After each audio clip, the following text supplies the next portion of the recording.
Hello and welcome to this episode of The Rest is Entertainment with me, Marina Hyde. And me, Richard Osman. Hello, everyone. Hello, Marina. Hello, Richard. How are you? I'm very, very well. How are you? I'm very well. I mean, I'm still heavily sedated after Traitors last week, and I'm gradually being brought back to sort of full consciousness. No spoilers. No spoilers.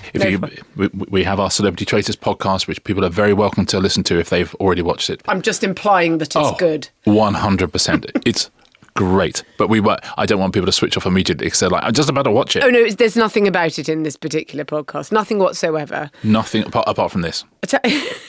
Tell you who we are going to talk a bit about. Yeah, I'm very excited about this. We're going to talk a little bit about Glen Powell. So you, have you heard of him? As we all remember, interviewed Glen Powell a while ago. He did an introduction to the podcast for us. And that interview came out on Saturday. I know lots of people would have read it. So I want to talk a bit about that. But really, we want to talk about why nobody says anything interesting in interviews anymore. And by the way, he said lots of interesting things in that interview. So I think it's really significant. And I think what's happened to interviewing and what's happened really to people's, to celebrities' ability to say anything of interesting, literally remotely interesting at all. And we'll talk about why. We're also going to talk about the Saudis. Oh, I've heard of them. Heard of them as well. We know they've been moving into all sorts of different forms of entertainment. We talked about the Riyadh Comedy Festival. We've obviously talked about the golf before. And now they're going into video games. So we'll talk about the various deals that they've done and the way they're trying to... And they're basically kickstarting a movie studio in Hollywood as well. So we'll talk about... We'll talk about that too. We'll talk about war by other means. War by entertainment means. War by entertainment, which could be a tattoo on the shoulder of Mr. Glen Powell. Yeah. So the interview I thought was fantastic. No. Well, that's very kind of you. Thank you. But It was like, do you know what? It was awful. Do you know what? Well, no. Do you know what? I cannot write. Do you know what? I'm a hack. No. I was reading it. Honestly, I threw up. When I was reading it. It was interesting, and we'll talk a little bit about what the process of doing an interview like that is, because as I said in the interview, I don't do interviews very often. So, in fact, the last one I did, I think, was about 13 years ago, and was Nigel Farage. I met somebody yesterday who had interviewed Marilyn Monroe. Really? Yeah. Oh, wow. How that's cool very is that? cool. Yeah. Anyway, I digress. Did you tell her I'd done Farage? Yes, I did. Yeah. You'll notice oftentimes he didn't sit with a PR in the interview at all, which I really liked. I had sort of 55 minutes with him, basically, and I went all the way to the cursed city of Los Angeles for that. And who did he think you were, if you know what I mean? Was he just walking into a room he doesn't know? Just thinks I'm doing an interview with him, which is what I am doing. But it's just another thing that's been cited. So he's doing stuff for a movie. His publicist would have sent him 100 asks. Well, they would have had 200 asks. They would have knocked it down to about 30 that they think, this is sort of acceptable for what we want in terms of demographics. Some will be podcasts, some will be print interviews, some will be some will be TV interviews, things like that. They will get it down to about 30. They will then send it to Glen's manager, who will knock it and say, no, not him. No, he won't do that because blah, blah, blah. And who will knock it down to maybe 15. And then Glen will look at those and go, yeah, I'll do that. Okay, I'll do that one. I don't think he looks at them and I don't think most stars do either. I think they sort of vaguely trust the many teams they have around them. Don't forget, you don't have just your agent, you've got management, you've got the film company, in this case Paramount. But Paramount also would offer. Paramount would think, because they're in charge of this particular movie, this movie being the Edgar Wright's remake of The Running Man. And so Paramount might have said, we would offer them to The Guardian, or we would offer, you're thinking, where would we like to place something? And in the UK, by the way, they'd be thinking, okay, we've got UK strategy. We'll probably do one TV, we'll probably do one newspaper, and we'll do one big lead time magazine. Yeah, you'll do Graham Norton, you'll do, whatever it is. But and also, obviously, it's completely mandatory that you would have the cover. Otherwise, you're not doing... There's a certain point where you'll only do it if you have the cover. Yeah. And he's definitely at that stage. I'd like to see who was on the cover if it wasn't him. Well, many people will say, you can't... you can't say this, you can't ask that. And there is always a bit of that. I think the key is to not have any of that in writing. But I mean, I know some people who have done interviews where you've told in advance, you can't talk about this, you can't talk about that. And there's so many different things. And actually then, in general, I do think as a journalist, also never sort of agree completely, because you don't know what they might say, and you can't sort of say, oh, well, I just refuse to follow that line of questioning. But also, they may open up to you. They may want to say all sorts of things. You don't know because those demands come from two different places. That he will not talk about X. If there's 10 of those, 9 of those will come from Paramount or whoever the company are, because they don't want it to be about certain things. They have a very clear idea of what they want it to be, and maybe 1 or 2 of them will come from Glen or come from whoever you're interviewing. But actually, just going, oh, actually, you know what? I've really had enough talking about this, or this has been a thing that I've seen reported, and I just don't want to talk about it. And when you start interviewing them, you find out you which might is be able which, to right? get around it, and you might be able to bring it up. So when journalists do celebrity interviews, what are typical things they're told the person might not want to talk about? Well, the PR is supposed to be looking after them and will think, okay, here are the liabilities. Has recently been in a film with someone who was in has recently been in a scandal. Won't want to talk about that. Yeah. They're just trying to put guardrails so that they don't have to talk about anything that every single word you've got to think on the hoof. Most journalists I know will still find a way near the end, because you don't want to make them walk away, of asking those things. I mean, there are all sorts of tricks. I only had a little bit of time, so I thought, well, it'd be good if I could go along to the photo shoot, because you don't have to say anything. He looked amazing. But also I noticed him like wiping up after his own, because it was in this huge old warehouse, and Brisket, his internet famous dog, he was like wiping up after him. I thought, Glen Powell picks up after his own dog. That's good. I wouldn't, it's just a little thing, but you might see, because the person I spoke to yesterday who interviewed Marilyn Monroe also said she met Senator Joseph McCarthy. This is an amazing conversation. God. And she said he was incredible. He was talking to a young child, and I thought, oh my God, he's like talking to a kid. And I thought, oh wow, you know what, maybe I've misjudged him, because he was being incredibly charming. He said the child walked away, Senator McCarthy took his hand and just wiped it on his trousers. And she thought, oh, okay. Anyway, that might be our biggest sidebar of all time. I love that. Yeah. Okay, right. So so you're trying to find extra ways. I do know people. I mean, Lynn Barber, who's a famous celebrity interviewer, always used to turn up she went to, she'd always try and do it at their house because it's good to be on their time, and she would always turn out half an hour early. Then they're not expecting you, and it's just starting. I know at least another. I won't say, because I think they're probably still using that particular technique, but doing that. Wow. I mean, if they'll have you at their house, or if they'll come to your house, anywhere, you can see that some people want that to happen. I think that's unusual to want them in your house. Yeah. Personally, I would not have one journalist in one's house.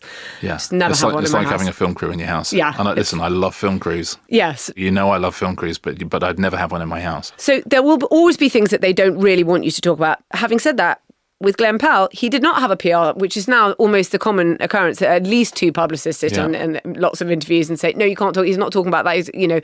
None of that happened. We sat at a picnic table and ate pasta on the Paramount lot. None of that happened. But you know why? Yeah. They knew you're toothless. Yeah.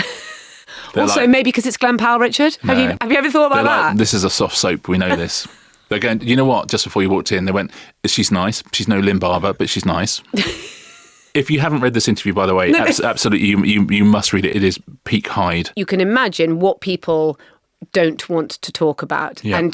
And the reason they don't want to talk about, and actually I think they increasingly, stars themselves have, in the old days they would say, I don't want to talk about my love life. I get all that. That's really kind of, and maybe they would get onto it if you persuaded them or whatever. Yeah. But you can see why they wouldn't want to talk about things like that. But actually it's widened so much more that you would think, I don't really want to have to talk about anyone who's caught up in, I don't want to talk about politics, especially if you're someone like Glen Powell who wants to be a multiplex guy and he wants to be for all America. And he's actually, in many ways, I think, one of the things I talked to him about in the interview was, is it quite hard to be an all-American person, want to be an all-American person when in a divided America, when the perception is that there are certain people who one side can like, and late night has become entirely that. It's become entirely siloed for this, I'm calling it the left, but it's not, you know what I mean? Not the Republicans. And in the old days when David Letterman or Jay Leno, everybody watched these shows. They were for everybody. And the stars, and a lot more people went to the movies, which is interesting. But now all of those kind of shows are perceived as political persuasion. And movie stars and all sorts of stars, I would say that there are really quite few people who people don't think, oh yeah, I know what you're about. So everyone can like The Rock. Everyone can like Travis Kelce. Glen Powell wants to be the sort of guy that everyone can like. I can tell you that I think Sydney Sweeney wanted to be someone who everyone can like. And look what happened. So devil's advocate, if I'm sitting at home going, no, but look, these people are, they want this free publicity. Yeah, they want all this publicity, and they have they must speak out. They should speak out. They should tell us what they think about things. What would your take on that be? My first take would be they don't really want to do this publicity. First of all, they don't want to do this publicity. My second take would be, in the old days, yes, of course, I thought, you want to be on the cover of a magazine, you want to be this or that.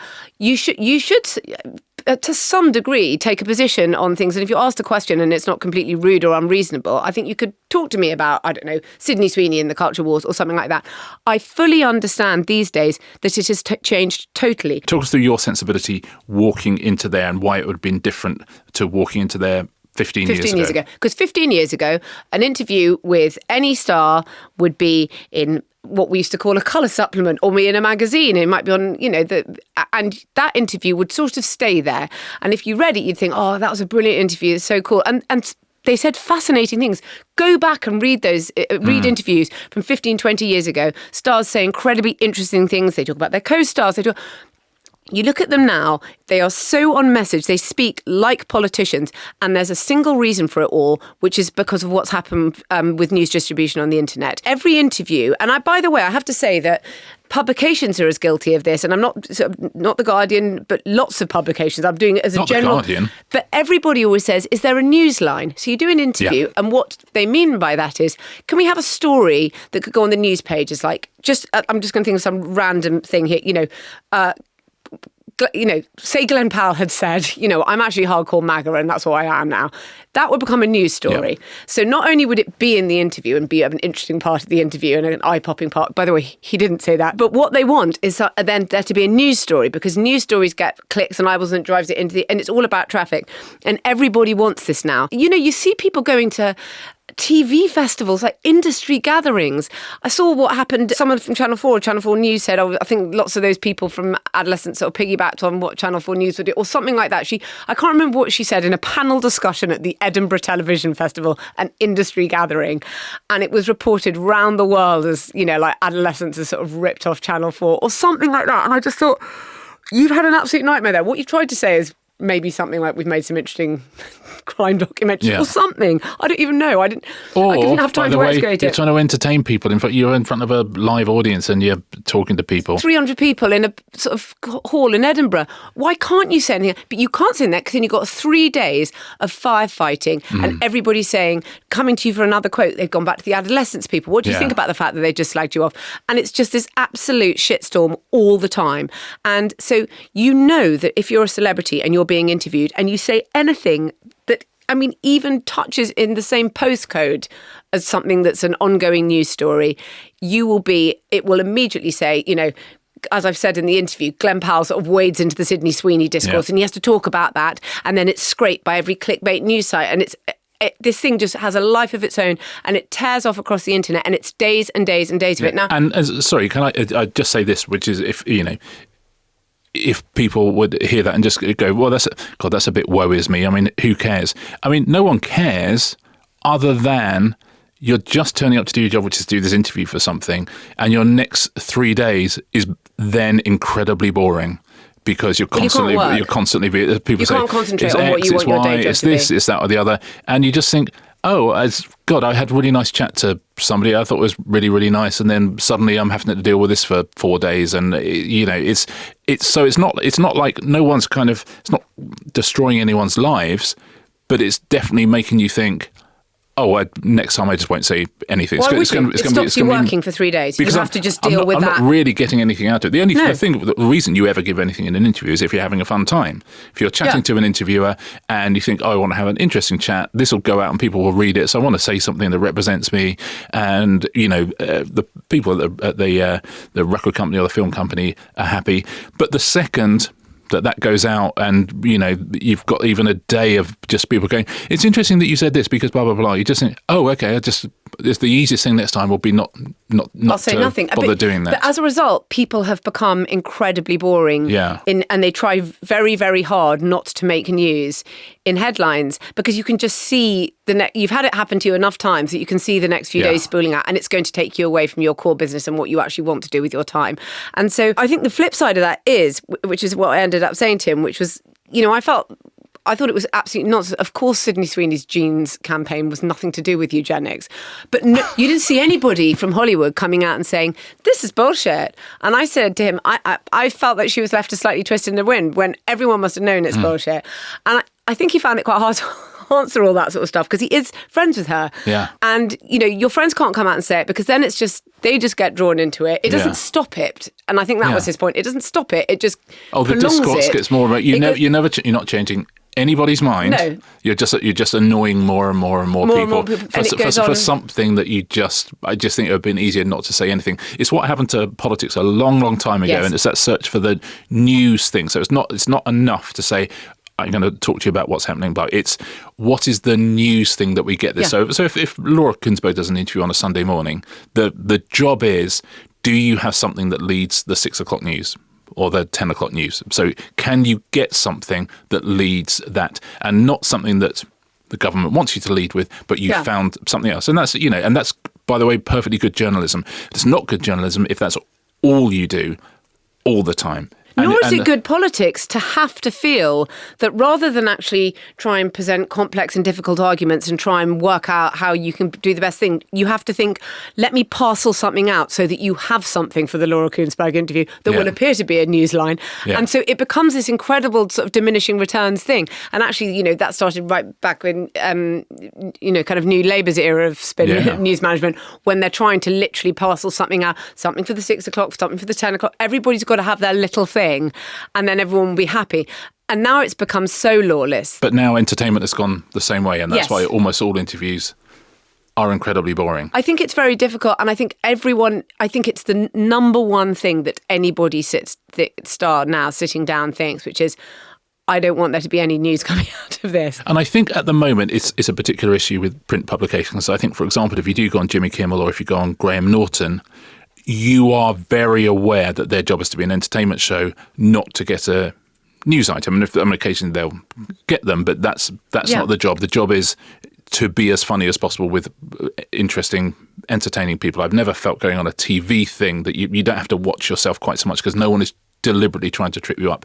Every time, listen, for me, it's nothing about it because I just talk about books and stuff like that. But even I can see, if I talk to certain publications, that they'll do all the stuff and then at the end, they'll ask you a political question or stuff. They go, oh God, this is probably not important. It's not really for the article, but what do you think about this? And you're like, but I mean, I'm not an expert, so don't ask me. But secondly, come on. I know what you're doing. Every single week in this podcast, somebody will say something you've said. I believe that you've... Oh God, I had the thing, my... What did we say last week or the week before? When we were talking about what's coming the Christmas #1 book, and I was going through the runners and riders, I was talking about Clarkson with his Diddley Squat, and I said, so Diddley Squat's just coming out in a couple of weeks, and I said, of course he's bringing it out really near Christmas. That's the coward's way of doing things, and if he had any guts, he'd have brought it out earlier. Nobody in Britain hearing that knows that's anything other than a joke. So it's like we used to just do jokes.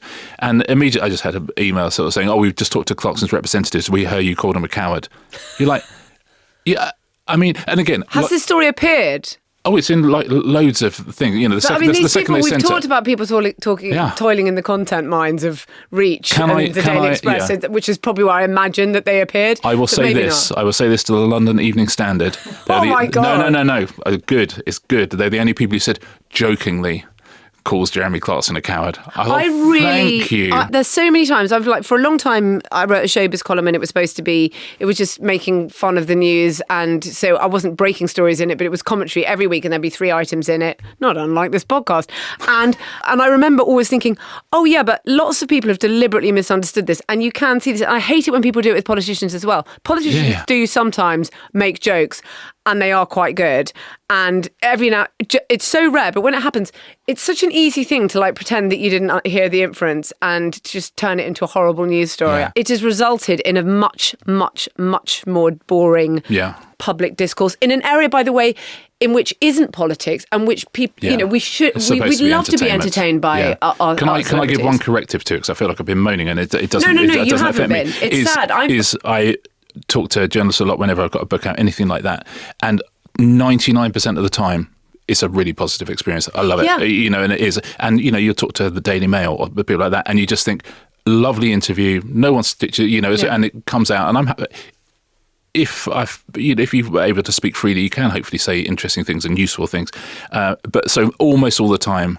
But it's all it's easy, but you are constantly thinking, what's the pull quote? But it's also all the secondary, tertiary, all the other sites that just scrape all that content. You have no control over that, and they will just do whatever they like. They will obviously deliberately take things that's supposed to be jokes as not jokes. And it has made the world much more boring, much more full of slop, and also everything is kind of completely gutted for anything it has. So you never find any. Yeah, stripped for parts. The whole of our culture is like a scrapyard you might spy from a train. Yes, yeah. I do think that. But anyway, so it would be nice to think that we could return to some kind of prelapsarian state where people could say things they thought and they could be fascinating and scintillating, and it wouldn't be just taken over by bad faith actors all the time. Right, Richard, shall we now go to a break? Come on then. This episode is brought to you by Sky and the brand new series All Her Fault. Now, All Her Fault is a brand new whodunit, combining psychological thriller with modern-day paranoia of a so-called perfect life. At the centre is Sarah Snook, fresh from her Emmy Award-winning turn in Succession, leading in executive producing. She's joined by a formidable cast, including Dakota Fanning of The Perfect Couple and Jake Lacey of The White Lotus, both with their own brand of diabolical schemes. Now, All Her Fault is adapted from Andrea Mara's best-selling novel. It's directed by Minky Spiro. It's done Three Body Problem, Downton Abbey, and promises to explore themes of motherhood, trust and secrets with prestige and confidence. It's the whodunit modernised. Less country house candlesticks, more white picket fear. 8 episodes all ready to unravel in one sitting, and each one leaves you less certain of the people you think you know best. Watch the brand new series of All Her Fault exclusively on Sky. All episodes available from the 7th of November. Requires relevant Sky TV subscription.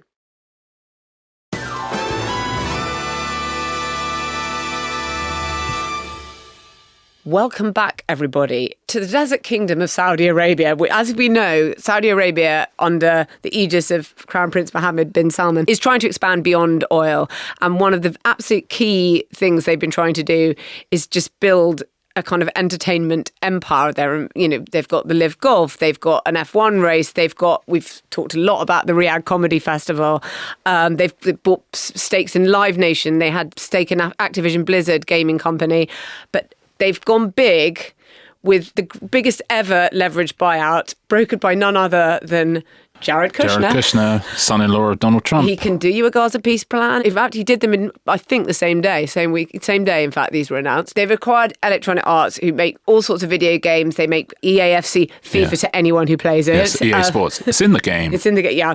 Madden and NFL, The Sims. They've got all sorts of things. Yes, it's the biggest ever leveraged buyout, and the Saudis have acquired it. They also have their film festival. The Red Sea Film Festival is reactivating again in a few weeks, and they want to become a film production hub. And they've also brought in to Hollywood. They put $1 billion into a studio within LA that they want to make content in. So let's talk about it, Richard. Well, let's talk about Electronic Arts. So they paid or are paying, it hasn't quite been approved yet, but as you say, given it's Mohammed bin Salman and Jared Kushner, you wonder who would disapprove.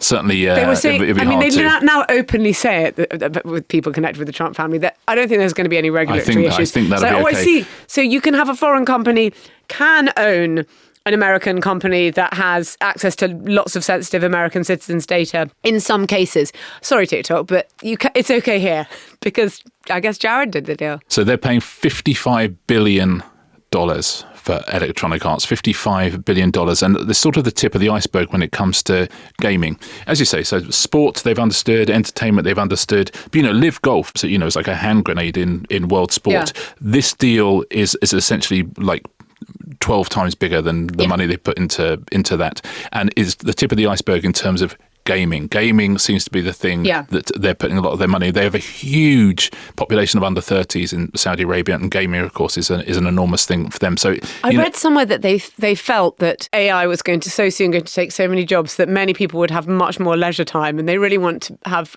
gaming companies to be able to service that time. I mean, it makes a lot of sense. If there's one thing FIFA will do for you, it'll cheery kind of sense, doesn't it, Richard? It'll eat up a lot of their time.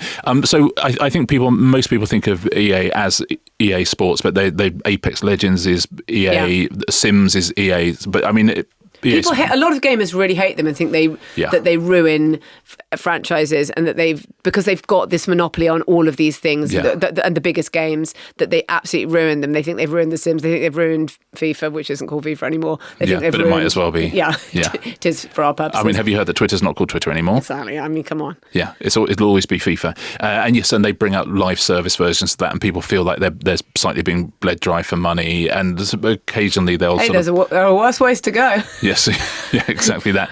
And the Saudis are in charge, but yes. So they spent all of that money, but they're also trying to become the esports capital of the world. And now for a long time, certainly in the West, people have tried to make esports happen, and they haven't really. Yeah. You know, you keep hearing, in South Korea there are these enormous arenas, but they're still not really filling out, the O2 every Saturday night for people playing Counter-Strike 2.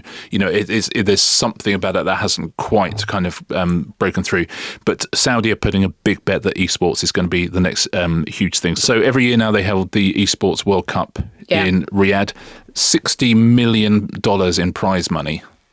Which is, wow. I mean, do they hold it in Boulevard, Richard? Yeah, they hold it in Square, I think. Yeah, maybe they just do it in Square. If you listen to our Riyadh comedy episode, you will understand this entertainment quarter that has these incredibly generic names. And as always, when we talk about about Saudi Arabia buying something, we're essentially talking about the PIF, which is their big investment fund, which is controlled and owned by the government. And PIF own Savvy Games Group, which is the cutely titled name of their gaming company, which is now about to own Electronic Arts, which runs the esports stuff. They bought the biggest esports companies, ESL Gaming and Faceit, were both bought by Savvy Games Group. And so, they have this World Cup every year. They're going to hold the 2027 Esports Olympics in Riyadh as well. They are absolutely betting huge amounts of money that this is going to be the next big thing. They own an 8% stake in Nintendo. So Activision Blizzard, they did have before Microsoft bought the whole thing. The whole gameplay is oil is going to run out one day, and so we need to replace it with something. They're building an enormous esports arena. They're building two, in fact. They're building one in Riyadh, and they're also building one in Neom. Yeah. Which, as you know, is that entirely space-age, new-built, incredibly long indoor city, which is exactly like something you would have read in 2000 AD and gone, well, this will be thousands of years in the future. They even call it's even written in capitals. Yeah. So they are building that. In a way, I kind of, listen, I'm not taking a moral stance here at all. I kind of like the mentalness of the future being built around us in real time. I mean, it is crazy saying we're building an entirely artificial indoor city, and within it, we are going to hold an arena for people to play digitized sports against each other. Because the robots will be doing their jobs.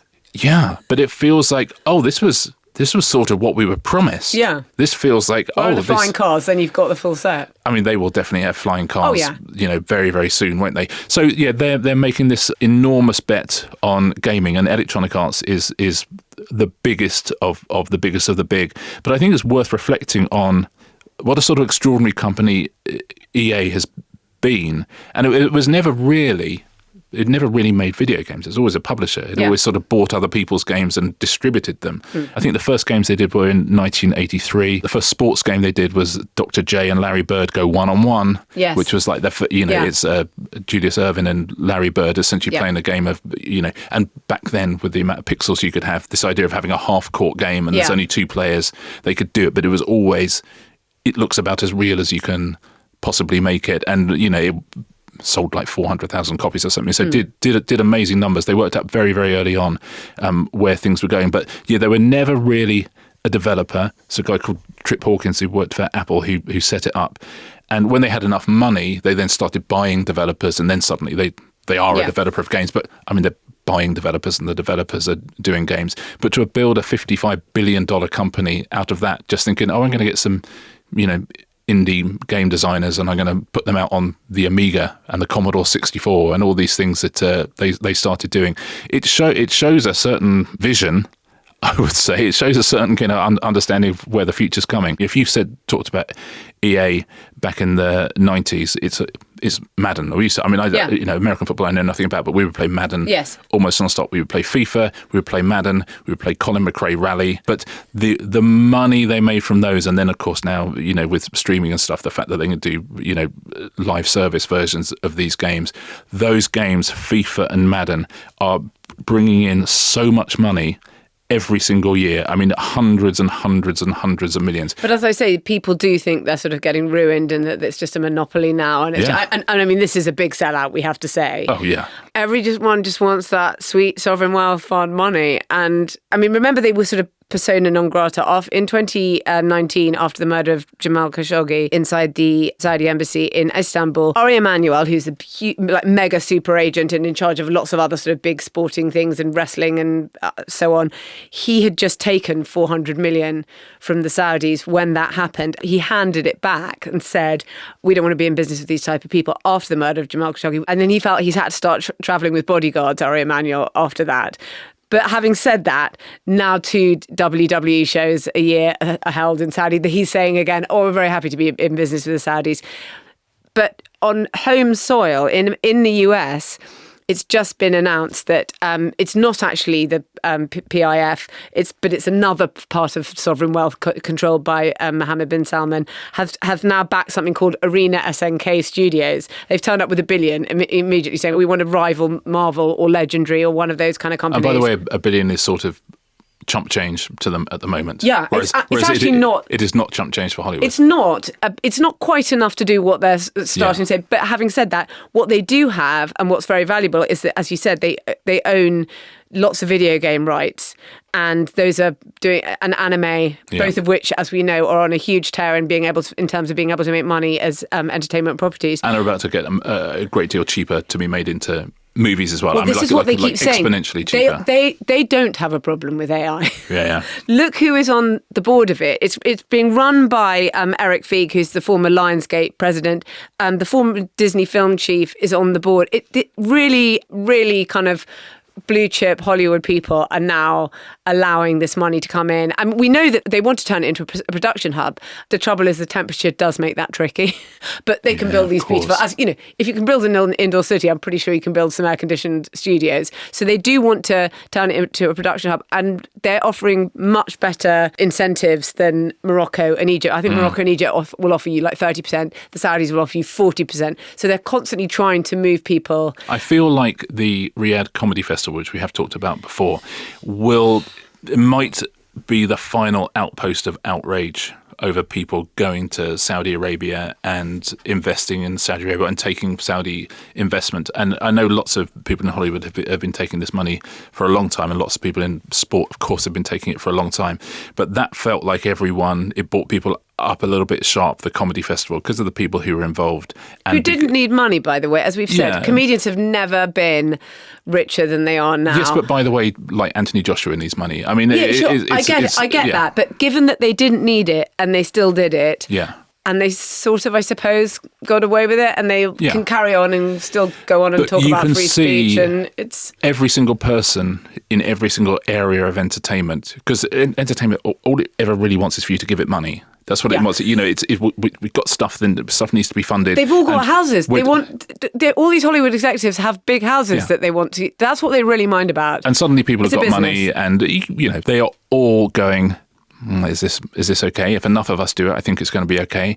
If enough of us do it, no one will say Jamal Khashoggi again. What's the point where I don't ever hear his name again? And they've all got their ear to the ground going, did someone else say Jamal Khashoggi? No one said it. Okay, no one said it for a week. Okay, maybe we can do it. Everyone is sitting there thinking, okay, we build. We're not going to sort of come out and say it publicly too much, but we are absolutely getting in bed, and all of this money is coming from Saudi Arabian oil and Neom and Riyadh and all of these places. It is just the future, and that Riyadh Comedy Festival, I think, will look back and just go, that was the last time. That was the last staging post. I definitely agree. Anybody ever sort of complained? Can I recommend, by the way, if people have not read Helen Lewis's article about the Riyadh Comedy Festival in The Atlantic? She went out to the Riyadh Comedy Festival with her editor from The Atlantic. Yeah. It's a really, really, really good piece, and it's a good piece about Saudi Arabia, and it's a good piece about the comics who went out there and what happened before. And she actually goes to the gigs, tells you what it's about. I thought it was fascinating. I'll tell you one thing that's very interesting in that is at the Jimmy Carr, Louis C.K. gig, the opening act is an Irish comic called Andrew Maxwell, who lots of people will know. He's been on House of Games, all sorts of things. And you see the name, you're like, Andrew Maxwell is out there. And he is on the plane home with her, and she knows him a bit, so talks to him. He gives the only good defence I've seen from any comedian at that festival. He actually says something that makes you think, and I thought was really, really, really interesting. And it's the only smart bit of thought, I think, from any of the comedians who've been out there that I've read. So I thought that was fascinating. But I do feel like this is a battle that is done, and the Riyadh Comedy Festival is not the beginning of something. It's not the beginning of some sort of rearguard action where people are going to suddenly find their morals and not go into business. It is the last post. Hollywood needs billions to keep it in the manner to which it's become accustomed, and they're going to take it from anywhere. And if it's allowed by Trump, then it will be allowed. My favourite bit of the Matchroom documentary on Netflix is Eddie Hearn whenever he has to deal with Turki Al-Sheikh, who's behind a lot of the Vision 2030 stuff. And Turki Al-Sheikh's always sort of calling him up at 11 p.m. and Eddie Hearn sort of gets that at 4, and he just goes, I had a meeting, and then we went for dinner, and then we had to go for a drink, then we had to go back, and then only then were we allowed to talk about anything. And he looks so tired all the time. Jamal Khashoggi is a lightning rod for a lot of things. Human rights abuse. There are lots of people being executed in Saudi Arabia. You can find far more present examples of people not being allowed freedom of speech. We put it that way in Saudi Arabia, and people and comedians and anti-government voices being completely silenced and executed. So far more contemporary than 2019. And it's interesting how our culture works, because until you all rally behind the same banner, nothing happens. So Jamal Khashoggi, everyone knows the name, knows what happened, and so that feels like something you can say. But when you talk about some of the people we spoke about on the Riyadh Comedy Festival episode, until everyone's talking about the same thing at the same time, it dissipates through our culture and goes away. And it's a couple of people saying it, but they can still go on and do their deals. But all the people who are currently working at Saudi Arabia, and I'm sure there are plenty of you out there, it's worth looking into.